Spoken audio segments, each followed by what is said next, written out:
Welcome to the Open Forum in the Villages, Florida podcast. In this show, we talk to leaders in the community, leaders of clubs and interesting folks who live here in the villages to get perspectives of what is happening here in the villages, Florida. We are a listener-supported podcast. There will be shout-outs for supporters in episodes. In Season 6, we will continue making substantial improvements to the podcast. This is Mike Roth, and listeners, I'm thrilled to share with you this podcast, which is my passion project for you. This podcast brings me joy, brings you knowledge, inspiration, and a lot of things that people need to know about the villages and the people that are living here and what's actually going on. Creating this podcast is a labor of love, even though it demands more time than I can easily spare. Now, here's where you come in. You can help us keep the podcast alive and thriving. How? By becoming a supporter. There are two simple ways that you can support us. The first is a small monthly donation. Visit our podcast website, openforuminthevillagesflorida.com, and click on the black supporter box. Even a small $3 to $10 a month donation makes a difference. And guess what? You can cancel anytime, no strings attached. The second way that you can contribute to the podcast is by making a purchase of an Amazon product at Amazon standard prices, and we are paid a small commission on each purchase as an Amazon affiliate. That way there's no extra money out of your pocket, but you are supporting the podcast. Check every week because we're going to be adding new Amazon products that you can buy and support the podcast with. Thank you. And your support means the world to us. Stay curious, stay inspired, and keep those headphones on. Hope you enjoy today's show. This is Mike Roth on Open Forum in the Villages, Florida. I'm here today with Ken Van Camp. Ken is a freelance writer, voiceover artist, audio producer, dog lover, and author of the blog and podcast called Keke's Guide to Training Your Human. And he's written his first book called The Dog Park Massacre. Thanks for joining me, Ken. Thank you for having me, Mike. Ken, why don't you tell our listeners a little bit more about your background and the clubs that you're active in here in the villages? Sure. So most of my professional life, I've been doing software development. I did a lot of writing over the years, but it was mostly technical writing, nonfiction, some about computer stuff, but some other things about my hobbies, like sailing, for instance. Anyway, when I moved to the villages, which is in 2020, I set my sights on furthering myself as a writer. And I joined some clubs. There's a great critique group called Writers of the Villages that taught me so much about writing and really boosted my abilities. The Writers League of the Villages, which is wonderful for promoting your work and for meeting other writers. Not sure I'm answering your question, but long story short, I started working more and more on writing once I came here, and that eventually led me to creating my own blog. Now, the blog is called Keke's, that must be the name of the dog, Guide to Training Your Human. That's a kind of backwards idea. Is it humans are supposed to train their dogs? Exactly. And why did you come up with the backwards title? So after we got Keke as a puppy, which was 2023, we started discovering her personality, which was fun. And it was also, she was strong-willed. They say that about beaver terriers. That's the breed she is. That they are a bit obstinate sometimes. They've got a mind of their own. And so Keke's mischievous. Sometimes she's even spiteful. And we found that there were funny things she was doing. And I started creating little memes on Facebook, just wondering, what is she thinking? Eventually, I decided to turn it into a blog. And I thought, what better way than to present all of this from her point of view? So the blog is written from Keke's perspective, and it's her ideas, obviously, what I think she's thinking about how she's doing things to manipulate us sometimes. No kidding. Your dog is manipulating you. Yeah, absolutely. She's training me to do things the way she wants me to do them. For instance, how does she get the best treats? She's got to convince me that I am giving her the good ones and not so much the bad ones. And then there's the whole aspect of training a dog for house training. You're supposed to give them treats. If you read any of the training manuals, Yeah, when they go outside. you do it then immediately, right? Correct. You don't wait until you come back inside because then you're There's training. no connection. Exactly. Keke has to train me to get it done right away. And she does. She looks me right in the eyes after she pees or poops out. Mm-hmm. She'll just gaze at me. And it's a reminder. You got to, hey, exactly. Don't forget the treat. Oh, that's good. Has Keke trained you in any other ways? Yeah, you got to read the book. But yeah, no, there's other things like there's a whole story about her first road trip. And she sits in the back seat. Mm-hmm. My wife and I sit in the front seats. Mm-hmm. She didn't like being all alone back there. Mm. She wants somebody to sit with her. The story is about how she convinces us to sit in the back. And of course, it deals with a lot of whining and things like that. She doesn't talk in this blog or book. We don't understand what she's saying. Obviously, we just infer from the normal doggy communication. So one of the two of you sits in the back seat with Keke. That's the way the story goes eventually, yeah. Right. Not in the beginning. So how did you keep Keke in the back seat? Was she leashed into something back there? Yeah, so she's got a dog bed, if you Mm-hmm. will, and it connects to her harness. Oh, okay, yeah. We had a dachshund, and he wouldn't stay in that dog bed in the back seat. He had to ride next to my wife. No, Keke doesn't have a choice. Yeah, okay, that's good. If someone wanted to read your blog, Keke's Guide to Training Your Human, how would they find it? So the blog is posted on both Substack and Medium. So they're both somewhat popular platforms for writing. Substack is the way that most people wind up finding it initially. It's free. Substack is completely free, always free. Medium, on the other hand, charges $4 a month if you want to join. I always give out the Substack address. Medium is good for me to find followers on. Consequently, it's a social media platform. Right. So you have this idea of a lot of people say, I'll follow you if you follow me, that kind of thing. But it's great for getting the follower numbers up. So I'm up around 800 followers on Medium. I've only got about 100 or so on Substack, although I think my followers on Substack are more genuine. So they're actually reading it on Substack. I think a higher percentage are, yes. Yeah, I've noticed that some people on Substack are posting videos. On the other side, I've always thought that it was an ineffective location for the videos. But that's another whole conversation.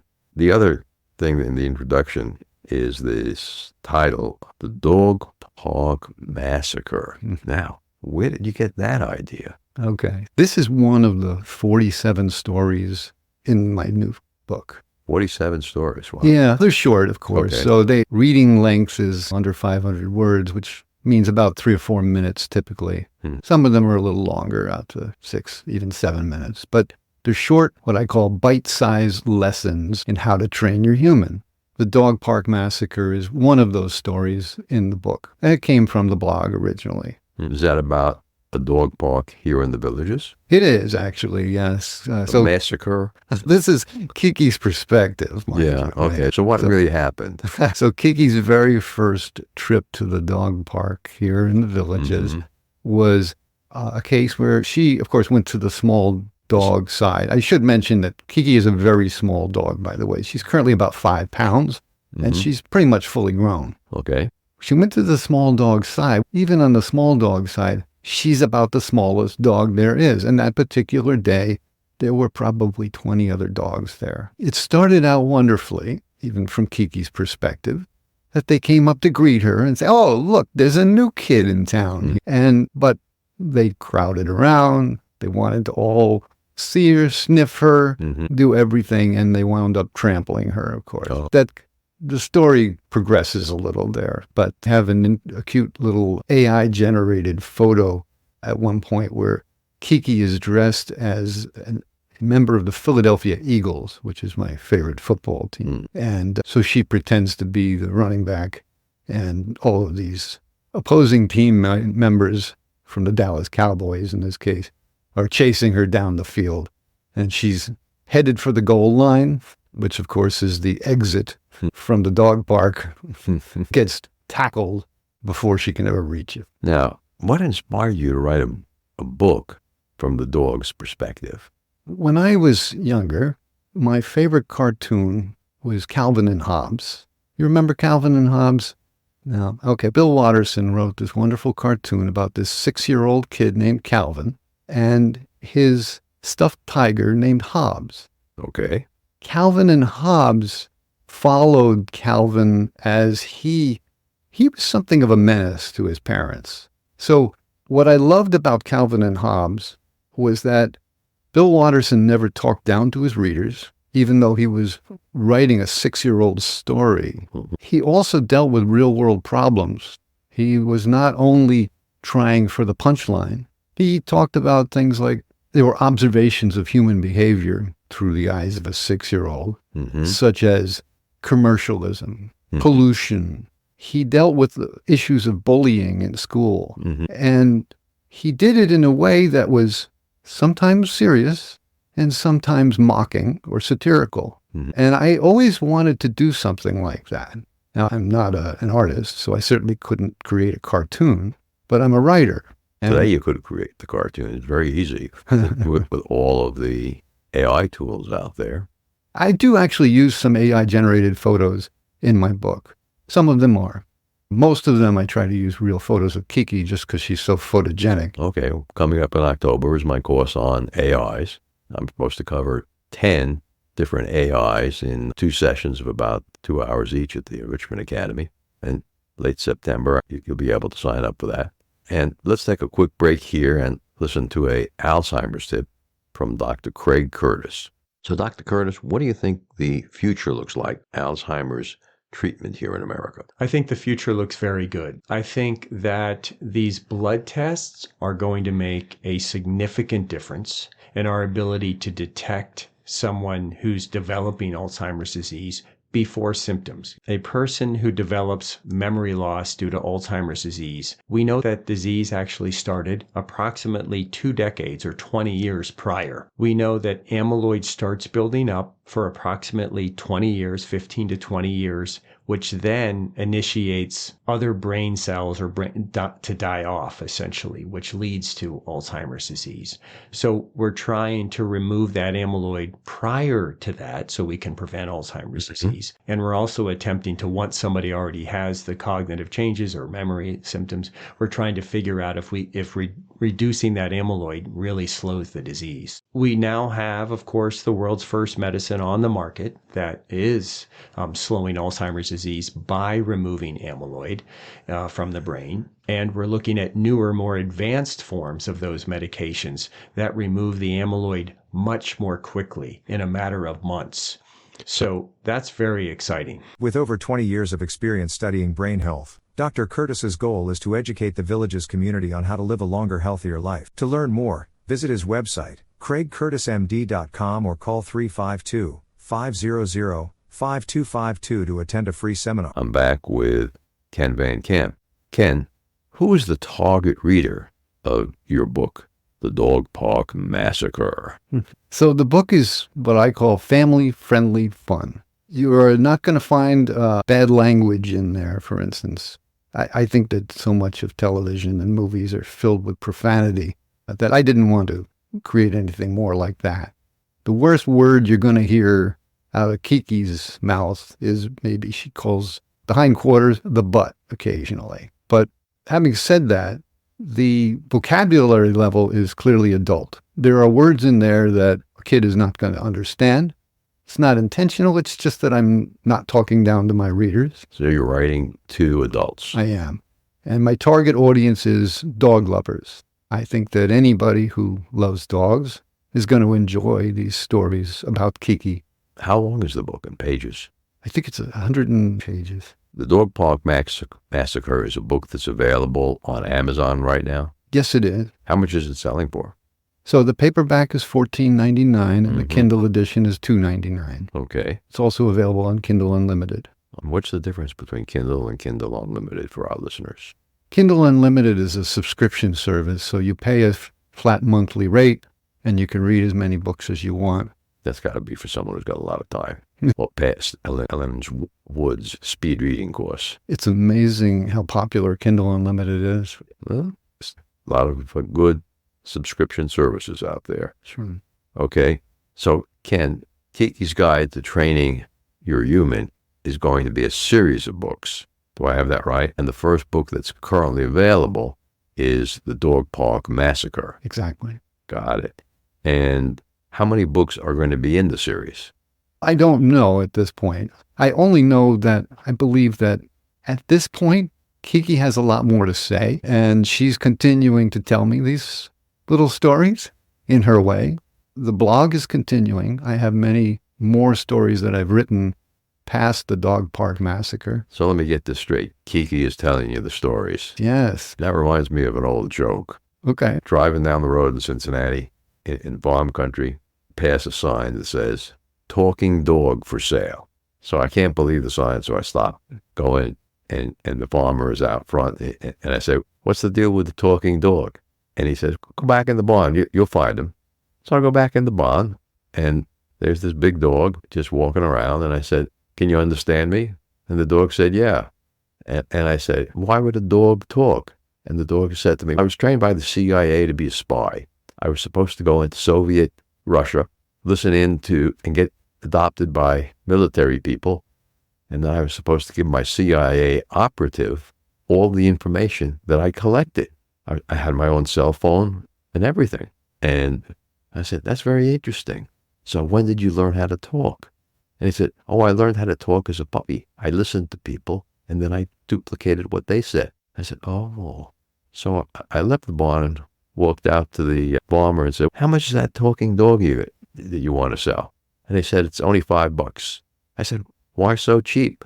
He said, "The guy lies about everything." So I understand you have a joke for me, Ken. Yes, I do. Okay. How is a businessman different from a hot dog? I don't know. The businessman wears a suit. The dog just pants. Oh, let's see if my grandson, Evan, gets this far in the podcast. Okay. As he's discovered, not every one of my podcasts has jokes in it, but for the first probably 70 episodes that I did, I always put a joke in for Evan. I remembered that. So that's why I offered you the joke. That's a good idea. I'll see if I get a call from Evan. Are you working now on the second book in the series? No, not actively. At this point, I'm just continuing to write my stories every week, publish them on my blog. By the way, the wonderful thing about publishing stories on a blog is that you get feedback, early feedback. You don't have to wait to compile a book and then look at the reviews, which obviously I will do. You issue a new blog post every week? Every week, yes. Mm-hmm. And if someone wanted to find it, how would they do that? So they would either go to substack.com, substack, or to medium.com, which is just like it sounds like. After they go to those websites, what do they do? They would search on Keke's Guide. So Keke, the important thing there is spelled Keke. A lot of people want to spell it with I's instead. Probably just putting in Keke in is enough to get the search to find the book or the blog. I recommend saying Keke's Guide, because otherwise you'll wind up with, there's a lot of other people out there actually named Keke. Okay, I thought it was an unusual, unique name. So how old is Keke now? She's a little more than a year old, a year and 3 months now. Mm-hmm. Why don't you tell our listeners what the most unusual thing Keke has done in training her humans? So I think one of the conflicts that we had in here is with me being the editor, really the flunky of this blog and podcast as well. Keke is not only the author, but also the editor and the artistic director, and of course, what she calls the potentate. So is she the pack leader at home? The alpha dog, which leads to some conflicts because I think I'm the alpha dog. But we have a whole story about when she took a vacation with one of our area neighbors and had this conflict over who was the alpha dog. Me, there's no problem. I know it. I'm not the alpha dog in the house. But the neighbor who took her in for a week for us didn't know that. Had to be trained. Yeah. You know? So did she have separation anxiety? I think Keke does have separation anxiety in the real world. In her stories, she's totally confident and she rules the roost. I had a miniature dachshund that had terrible separation anxiety. He couldn't be away from my wife, and he got very misbehaved. Let's put it that way. Keke's very outgoing. I take her to the squares, Sumter Landing, places like that, and she loves to see other people and other dogs, and just loves everybody, really. She's a very loving dog. So do you let her walk on the ground, or do you put her in a carrier or in a stroller? No, she walks on the ground. She walks on the ground. Does she have little booties to protect her feet from the hot pavement? Only on the really hot days. She's pretty good with it. She doesn't, as long as there's a little bit of shade out there, she's fine. And you take her along some water to feed her? Of course, yeah. Yeah. Another part to this interesting story about me being the flunky and she being the true editor-in-chief was that I, one time, hijacked her blog. And I wrote about something from my perspective, and I inserted it into the blog. She took me to task in the following lesson. And what'd you say? She had to say was, first of all, she was very upset.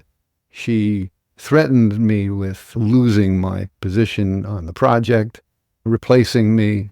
This became a sort of a simmering dispute that continued on for the next 9 episodes of the blog. And she calls them lessons, by the way. And the chapters of the book are also labeled lessons. Until finally it came to a head, and we had to learn to compromise, or really, to be more specific, she demanded and I compromised. And the compromise was? It was various things that she wanted, among them, of course, not hijacking her blog and recognizing that she was the ruler in charge. But the other parts are things like she wanted professional haircuts, not these hat jobs that her owners, as we call ourselves, do to her when we're trying to be cheap and save money on these, because these haircuts can be expensive. And she's one of these dogs breeds that the hair continues to grow continuously. It could get very long if you let it go. Okay. And so you conceded to the professional groomer? Yes. Okay. And what did Keke say about going to the vet?